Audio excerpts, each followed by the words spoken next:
नेपाल बदलिनुपर्ने देश होइन, नेपाल त बुझिनुपर्ने देश हो। सतीले सरापेको देश कहिले नबन्ने भयो भनेर पूर्वमा हात राखेर बसेका नेपालीका हातले फेरि एकपटक मत बदलेका छन्। मन उमङ्ग बनेको छ, अब त देश पक्का बन्ने छ। लामो समय पश्चातको निराशा आशामा बदलिएको छ।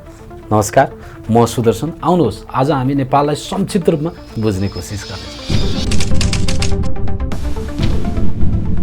प्राकृतिक, सांस्कृतिक तथा ऐतिहासिक विशेषताले सम्पन्न र विशिष्ट पहिचानयुक्त राष्ट्र हो। यो एक सार्वभौम, स्वतन्त्र तथा भौगोलिक रूपमा रणनीतिक महत्त्व बोकेको देश हो।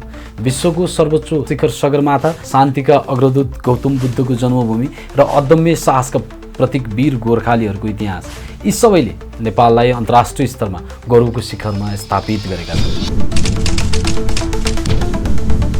चीन र भारत जस्ता दुई विशाल शक्ति राष्ट्रहरूबीच भूपरिवेष्टित रूपमा अवस्थित नेपाल दक्षिण एसियाली भूराजनीतिकमा एक महत्त्वपूर्ण अवयवको रूपमा चिनिन्छ। नेपालको भूआकृतिक हिमाल, पहाड र तराई गरी 3 भागमा विभाजित छ, जसले विविध जलवायु र जैविक विविधताले भरिएको वातावरण प्रदान गरेको छ। त्यसैले नेपाल प्राकृतिक सौन्दर्य, जलस्रोत र जैविक विविधताको दृष्टिले असाधारण सम्भावनायुक्त राष्ट्र हो। त्यही कारण नेपाललाई एसियाको स्विजरल्यान्ड भन्ने उपमा समेत दिइएको छ। मान्छेले देशलाई स्विजरल्यान्ड बनाउनु पर्छ भन्छन्। स्विजरल्यान्डको बाउ बढी मालिका यही छ, किन बनाउनु पर्यो स्विजरल्यान्ड? तर यति धेरै सम्भावना हुँदाहुँदै पनि नेपाल किन पछाडि परिरहेको छ? सामाजिक संरचनाका दृष्टिले नेपाल एक बहुजातीय, बहुभाषिक र बहुसांस्कृतिक राष्ट्र हो। प्राचीन कालदेखि आर्य र मङ्गोल मूलका समुदायहरूको सहअस्तित्वले नेपाली समाजलाई सांस्कृतिक विविधता र सामाजिक सहिष्णुताको आधार दिएको छ। त्यसैले नेपाललाई 4 जात 36 वर्णको फुलबारी भनेको तपाईँ हामीले सधैँ सुन्ने गरेका छौँ। प्राकृतिक तथा सामाजिक विविधतासँगै नेपाल जल तथा खनिज स्रोतका दृष्टिले पनि अत्यन्त समृद्ध छ। प्रशस्त जल सम्पदाले सम्पन्न नेपाल विश्वका अग्रणी जलस्रोत राष्ट्रहरूमध्ये पर्दछ। फलाम, तामा, सिसा, अभ्रक, म्याग्नेसाइट, कोइला, प्राकृतिक ग्यास र पेट्रोलियम, यी सबै खनिज स्रोतहरूको पहिचान भइसकेको छ। हिमाल जडीबुटीको भण्डार, पहाड जलविद्युत र फलफुलको आधार, तराई कृषिको केन्द्र। चिया, कफी, अलैँची, अदुवा, उखु र सुर्ती जस्ता नगदे बालीमा पनि नेपालको उत्पादन क्षमता उच्च छ र पनि नेपाल आजसम्म किन आत्मनिर्भर बन्न सकिरहेको छ?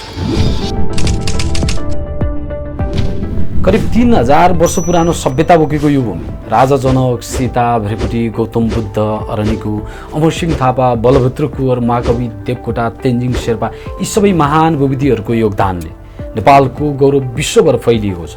तर यति धेरै स्रोत, यति धेरै सम्भावना हुँदाहुँदै पनि नेपालले आफ्नो विकास सम्भावनाको पर्याप्त उपभोग भने गर्न सकेको छैन। राजनीतिक अस्थिरता, कमजोर प्रशासन, अव्यवस्थित शासन र प्रभावकारी कार्यान्वयनको अभाव, यी सबैले नेपाललाई आज पनि पछाडि राखेको छ र त्यसै कारण लाखौँ नेपालीहरू रोजगारी र अवसरको खोजीमा विदेशिन बाध्य छन्।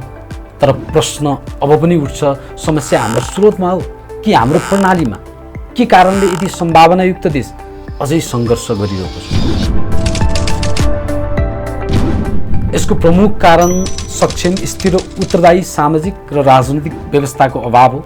सुशासन, प्रभावकारी नीति, समावेशी प्रणाली र सक्षम राज्य संयन्त्र, यिनै नेपालको समृद्धिको आधारहरू हुन्। त्यसैले आजको नेपालको सबैभन्दा ठुलो आवश्यकता भनेको केवल विकास होइन, सही प्रणालीको निर्माण हो र यो प्रणाली बनाउने जिम्मेवारी अहिले बनेको राष्ट्रपा नेतृत्वको सरकारको हो। हाम्रो चाहना अब यति हो, सम्पूर्ण कुराले देश सम्पन्न बन्नुपर्छ।